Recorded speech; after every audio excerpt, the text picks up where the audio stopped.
Hello everyone, welcome back to the weekly market updates. I'm Shaurik Khadgawat. This week, market have witnessed massive volatility amid election results.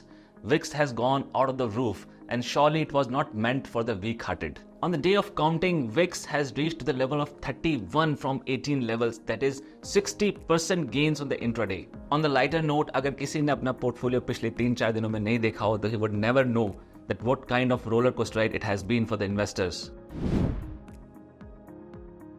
इस week के दौरान Nifty और बाकी सभी major indices ने almost 10% से ज्यादा का मूवमेंट दर्ज किया. But finally it seems that Modi 3.0 will come and government policies will continue.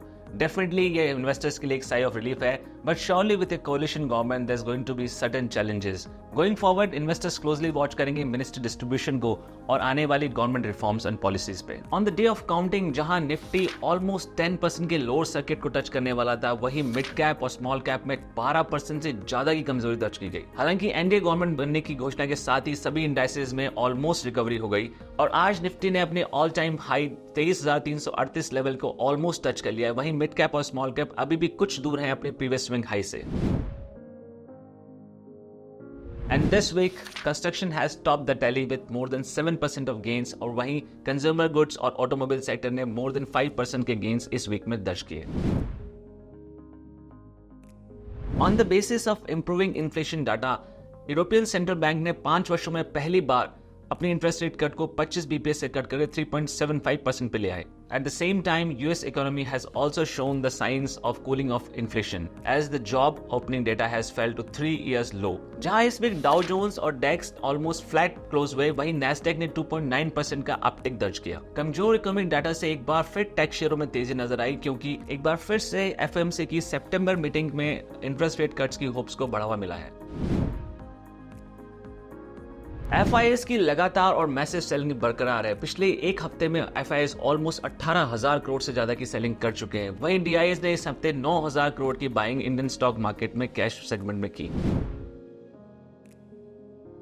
Commodities में जहां गोल्ड ऑलमोस्ट फ्लैट रहा, वहीं सिल्वर और क्रूड ऑयल में 1 से 2% की तेजी दर्ज की गई.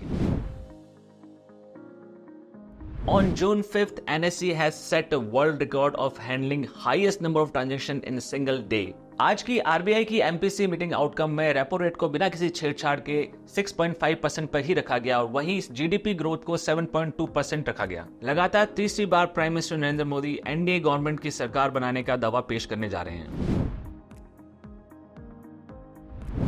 जहां एलएनटी पर इनकम टैक्स डिपार्टमेंट ने 4.6 करोड़ की पेनल्टी इंपोज की, वहीं इंटरग्रुप एविएशन ने जापानीज एयरलाइंस के साथ पार्टनरशिप करके इंडिया की 14 डेस्टिनेशंस पे डायरेक्ट फ्लाइट्स की शुरुआत करने का फैसला किया. In another news, Wipro has got a $500 million deal from US communication service provider. वहीं जी एंटरटेनमेंट के बोर्ड ऑफ डायरेक्टर्स ने शेयर इशू के द्वारा 2,000 करोड़ रुपए की राशि जुटाने की मंजूरी दी. Arvind have got a 390 crore order from Eastern Railways to create a bypass line. This is it for this week. We'll come up with more updates next week. Till that time, stay tuned with us. Thank you so much.